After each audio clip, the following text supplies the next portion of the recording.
This is Inside Badger Football with head coach Trey Shucker.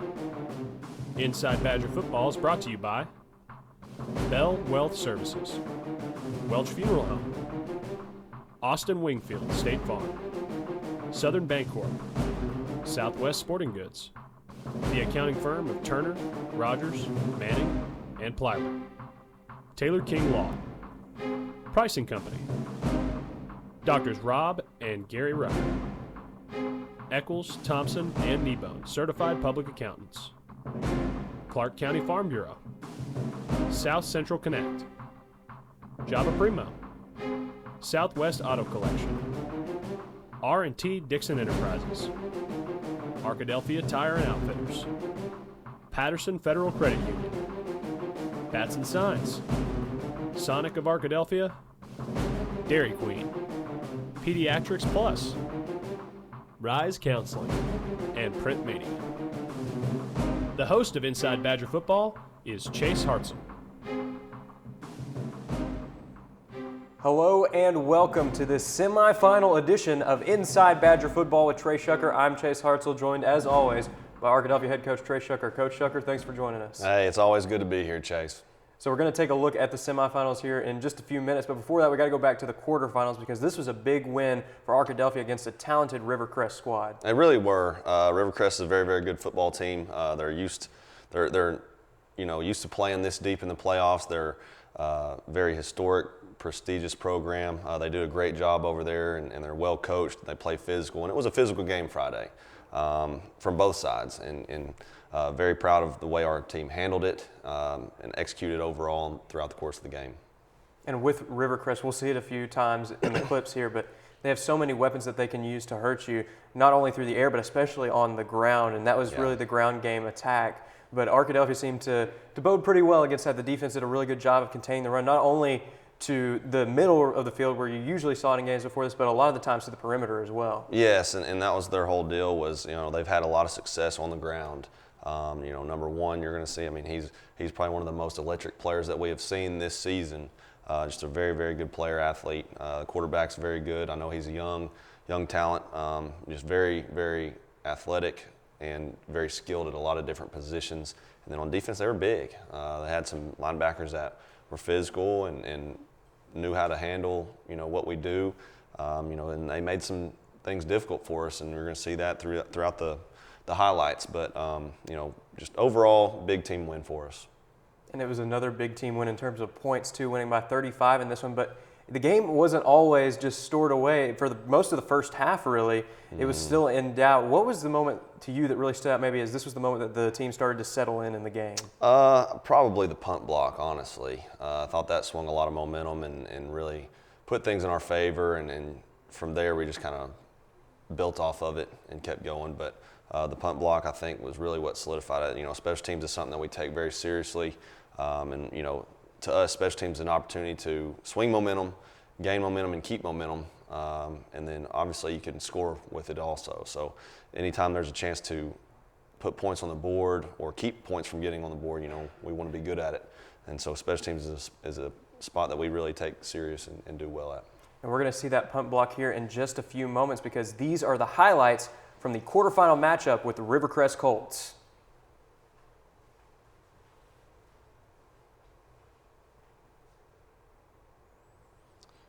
Crazy kickoff to start the game right here. It was just a couple yards from staying in and forcing a return there. Just a really good kick by Brock Curry. And then, defense starts the game off on the field. We knew we had to set the tone early against an explosive Rivercrest offense. They put up a lot of points. They're physical, they're big. And then, they had some new plays in. They tried to catch us in a couple different sets and run somebody on and get us out of position. I thought our defense did a really good job handling it. And then, they punt it to us. Jaquavis Purifoy, sophomore returner for us. He plays receiver as well. Huge return for us to get momentum. We talk about the momentum in special teams. That was huge for us to set the tone for our offense to get on the field. Defense did a really good job of maintaining getting off the field. And then with the return, put us in good field position. Our offense gets on the field, And Rivercrest, I mean, they're very athletic. We knew that we had to play fast. We knew we had to execute really well. We had to catch the ball. And then, ultimately what it really came down to wasn't a clean drive, that first offensive series, but it just came down to making plays, and that's what happened. And a great catch there by Bailey to cap off the drive. You had a couple of catches on that drive, and really that seemed to be a theme in the first half. You had one receiver maybe that would do a really good job setting up the score, and then it just so happened that they'd end up getting the score at the end of the play. And we saw that a couple times in the second half too. Yes, we sure did. And, our defense has been very consistent all year. Hasn't given up many points. Done a great job at stopping the run. And, this is one of those uncharacteristic plays. We're in position, we just don't make the play. And that's their best player. We knew going into the game, number one was a guy that we had to contain. We had to know where he was at, and we had to do a good job of covering him down the field. And, he just made a play. Good players make plays. I mean, they're going to do that, and we have that next play mentality. Anytime something like that happens, hey, next play is going to be ours. And so we turn around and have a really big return right there by Carter Babb in the kickoff return unit. And so it really sets up our offense again with good field position, and it ultimately leads to, a couple big plays. That was a play that I thought we could have had back. I know the score doesn't really show it, but there was a lot of things that we had to overcome Friday. I thought that was a situation right there that we had to overcome. We probably could have gotten a flag that went our way and moved the chains and kept our drive going, but there's situations that's just part of adversity, right? Just what we talk about our team and our staff. We got to overcome adversity and just find a way to get it done. And so they go back out there. Our defense does a great job at getting them off the field and putting them behind the chains and the sticks and getting them off the field, getting us the ball back.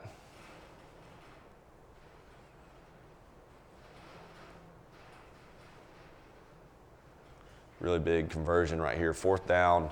We go to a senior receiver, Trip Campbell. One of the best hands on the team. Trip, he's a big body. Anytime we throw at him, we feel like it's a good opportunity to make a big catch, and he does. He's been doing that a lot, the later half of the season. Early in the season, he's battled a little bit of injuries with his foot, but he's really come strong here the last 4, 5, 6 games. We saw him do a great job there of tapping his toes, Yeah. staying in bounds for the score there. And we saw a similar play last week. It didn't quite go for a touchdown. He was stopped at the 1-yard line, but there was no doubt this time he was in the end zone. Yeah. He made a great play. That's just shows what type of ball control he has. He tracks the ball really well, and he's got great hands.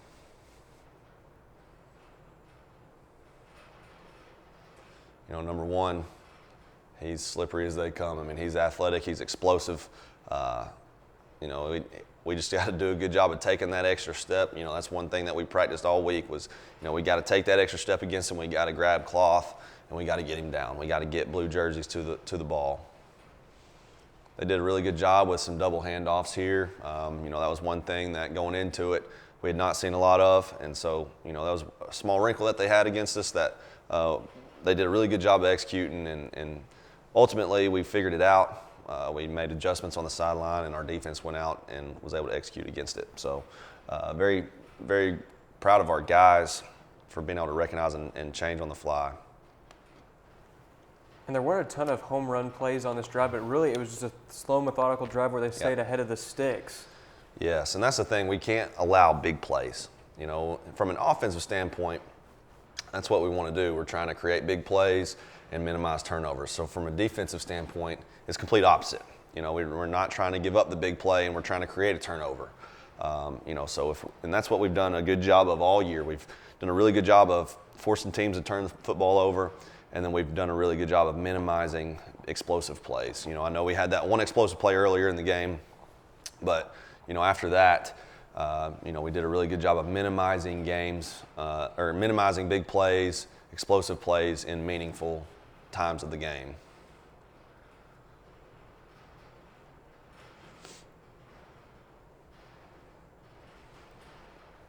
This is one of those situations that we, probably call that I'd like to have back. I'd probably get us in a different set and run something different. But, Donovan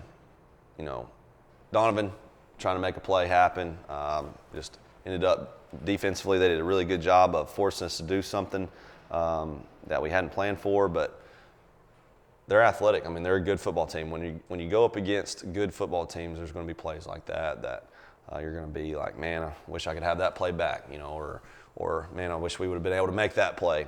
That's just a testament to them and their staff and being well coached and being able to execute what they do. So here's a big play for us. Big throw from Donovan to sophomore wide receiver Jaquavius Purifoy, and then followed by another, quick pass there on the edge, and Purifoy used his speed to get around everybody, and we do a good job of blocking downfield for him. And then, it's just Jaquavius is one of those guys that we're able to put in there, and it feel like every time he goes in, he just makes a spark for us. Whether doesn't matter the situation, he just goes in and makes a play, and we're excited about him. In the remainder of this season, as well as moving forward.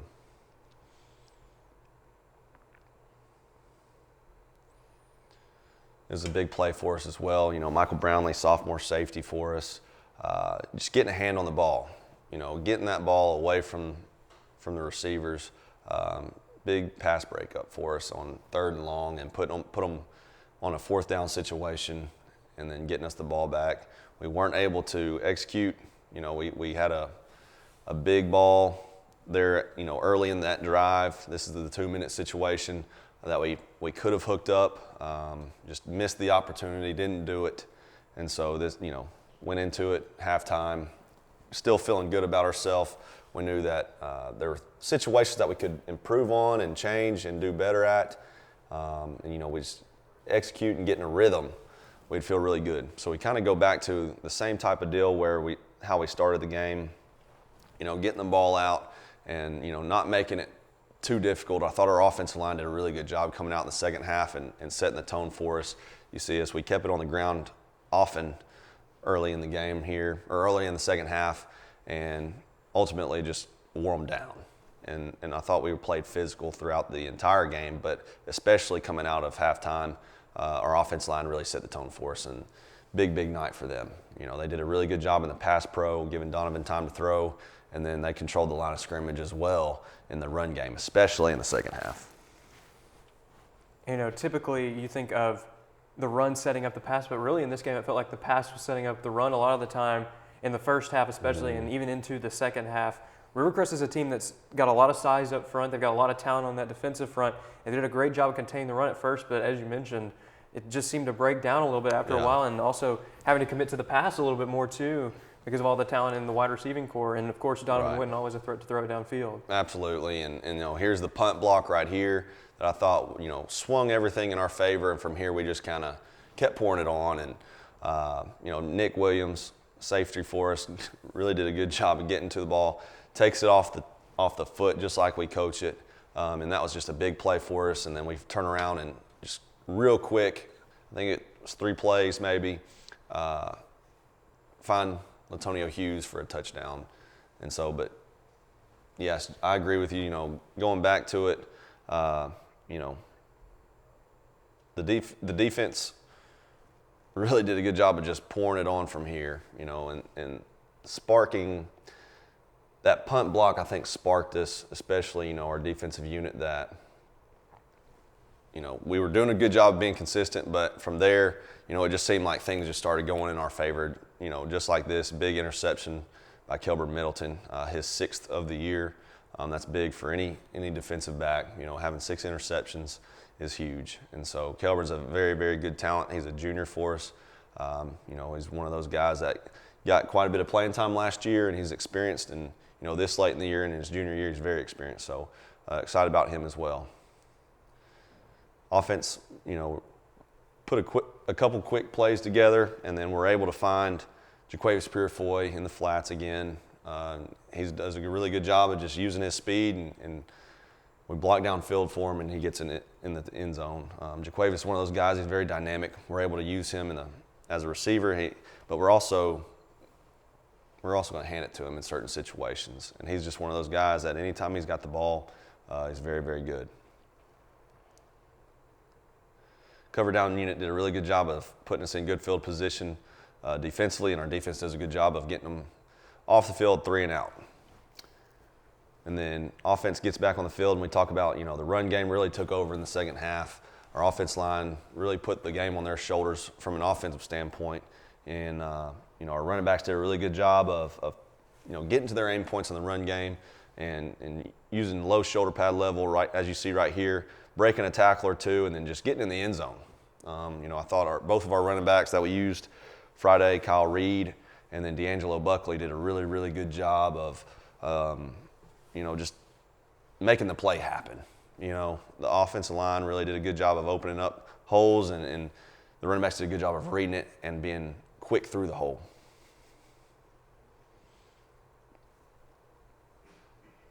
And again, the Colts down by quite a bit here, but they're still not going down without a fight. This is an offense that loved the ground and pound in this game. Michael Rayner, you mentioned him, number 1. Typically you see him lining up at the wide receiver position and sometimes even in a running back type situation. He is listed as a quarterback on their roster, but Washington, their number 1 quarterback, at this point wasn't in the game as much. Right. Yeah, at this point in the game, the guy that started at quarterback was not in the game, and so they put number 1 back there and did different things with him, and that was one of his best attributes was that, just drop back and then just use his athleticism and try to outrun everybody. And he definitely had the capability of doing that, being probably the most athletic player on the field. And he will be a player to watch along with the rest of the junior class for the Colts. A lot of talent coming back for Rivercrest next year. Yes, they do. They've got a lot of talent still returning from them. I know they probably feel good about what they can do moving forward. This was a huge run for D'Angelo Buckley.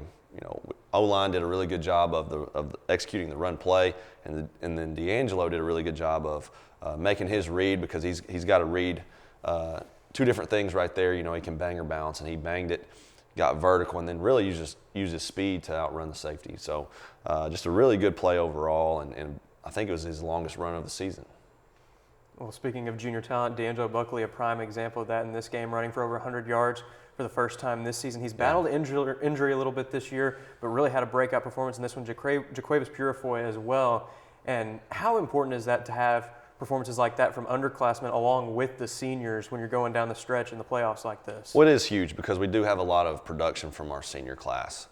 There's no doubt about that. But what you've seen lately is we've had some younger guys starting to step up, and that just shows me that we've got some young talent that's gaining a lot of confidence. And that's something that we feel really good about moving forward.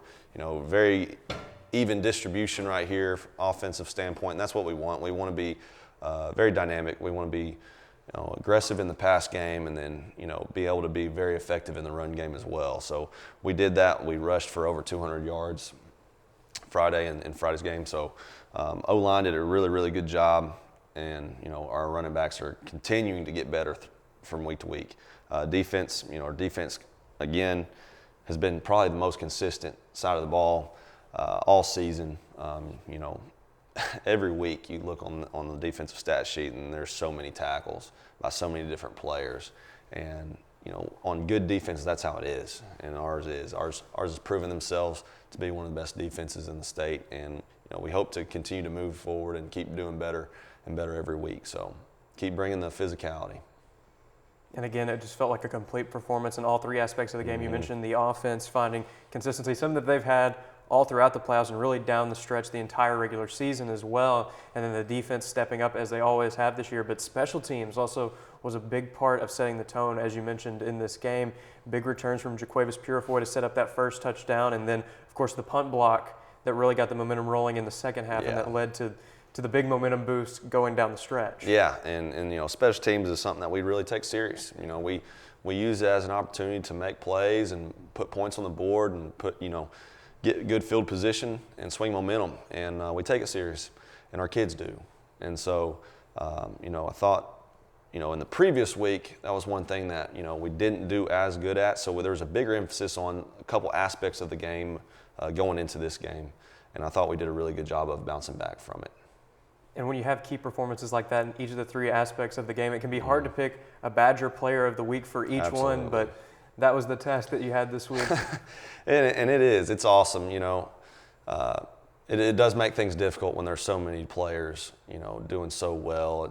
You almost feel guilty giving it to somebody over another. And but when you're playing as well as we're playing right now, that's what it should be. And so it's awesome. But on the offensive side of the ball, our offensive player of the game was not just one, but five. I talked about earlier how our offensive line really took over the game and controlled the line of scrimmage. So all five of them got it this week.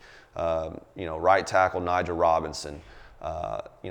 Right guard Jacoby Scott, center Jakiri Scott, left guard Courtney Brown, and then left tackle Tanner Cotton. I mean, all five of them from where we started this year, which we started in a good spot, but they've come leaps and bounds, and I mean that in a positive way, because I think our offensive line is very, very good.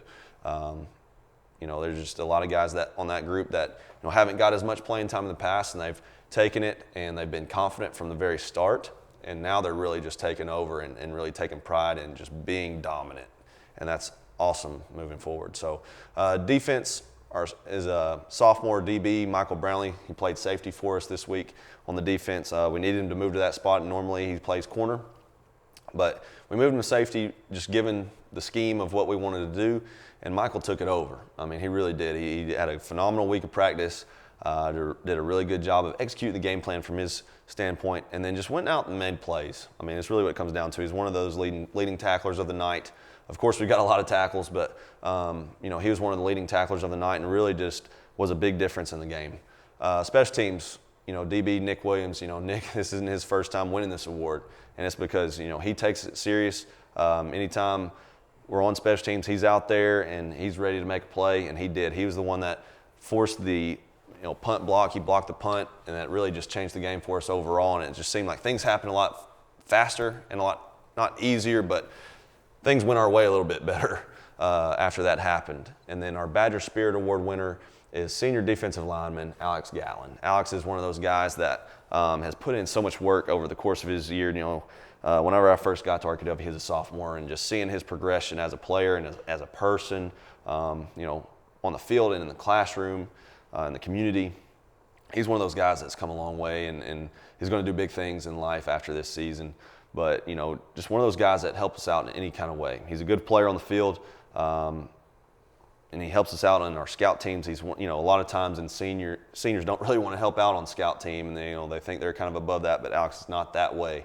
And, we're fortunate that we don't have a lot of people that are that way, but it's because we've got senior leadership like Alex Gallen. Guys like him is why we have the program that we have. It's a team sports, team first, and Alex done anything it takes to be, put the team first and make us the best. Always great to have team players like Alex, and this was really a great week for Badger Players of the Week because it's some guys, that maybe not doing the shiniest jobs on the field, but they've been contributing in big ways, and really you're starting to see the fruits of their labor paying off here, especially as we get into the semifinals now of the state playoffs. No doubt. And, I know you're referencing that but in terms of the offensive line, and that's one of those things where offensive line, they're not getting their name in the paper a lot of times. They're just not, in the glory of it. But you really, this time of year, the offensive line and the defensive line are really what stand out in teams.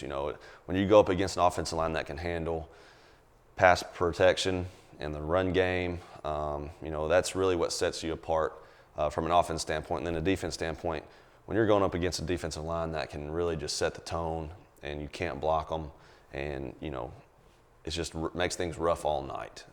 So this time of year, especially this late, we're going into the semifinal week. Offensive line and defense line is where things separate teams.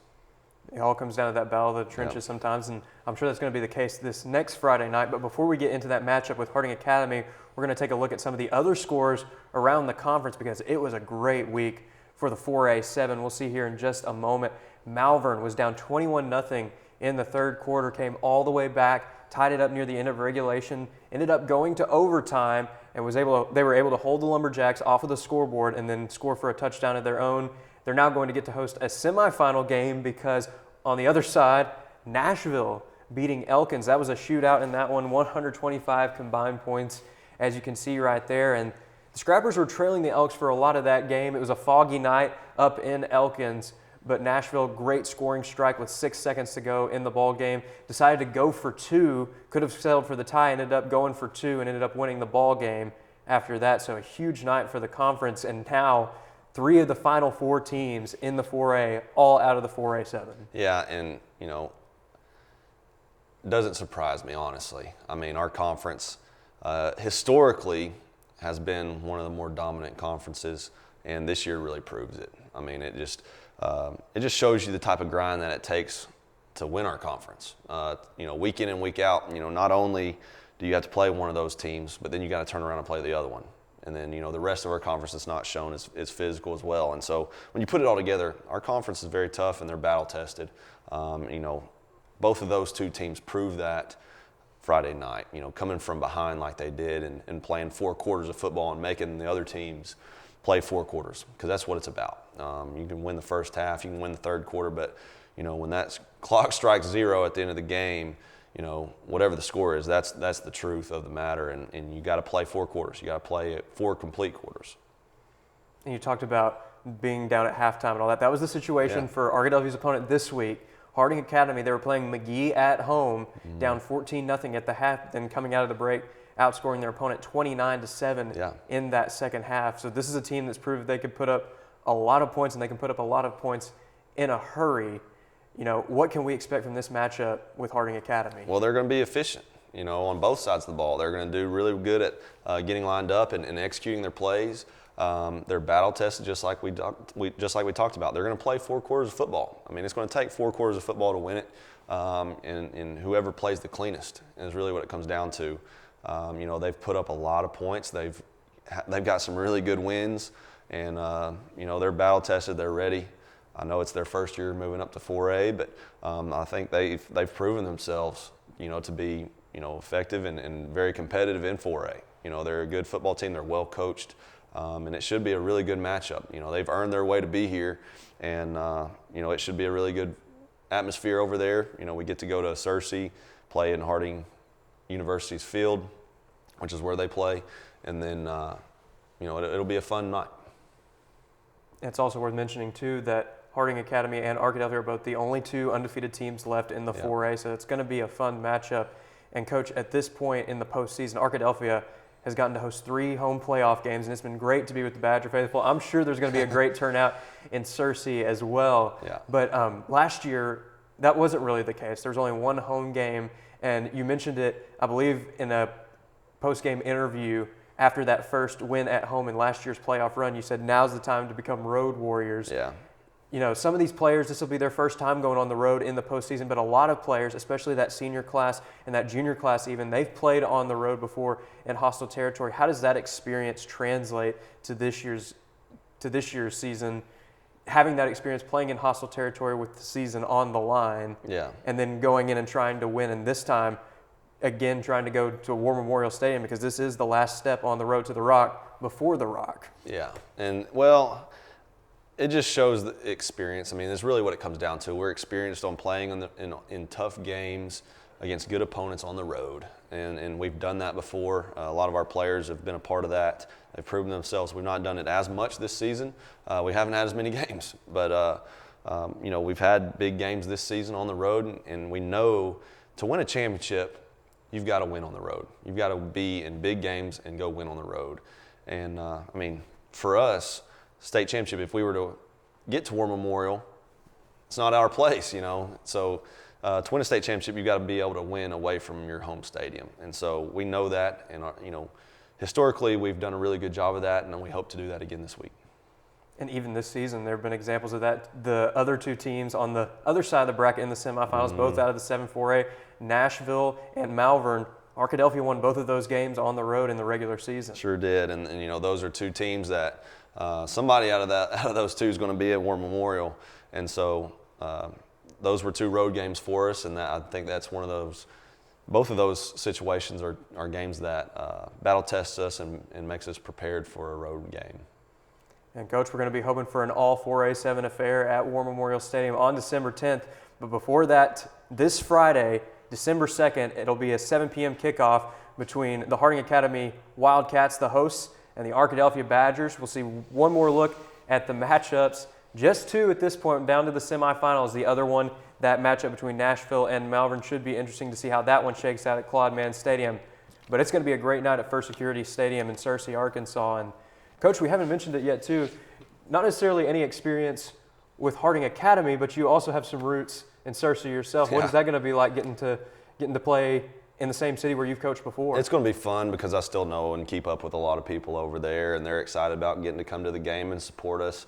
And so, you know, we always do a really good job of traveling well. Our fan base here in Arkadelphia does a really good job of traveling wherever we go. So, we're going to have a lot of fans here, travel to that game and make it. But it's also fun that I'll be able to have some people that have all been around for a few years come and support us as well. You know, we've got a lot of support over there already. I've been getting a lot of texts and calls of people that'll be at the game supporting us. So it's exciting.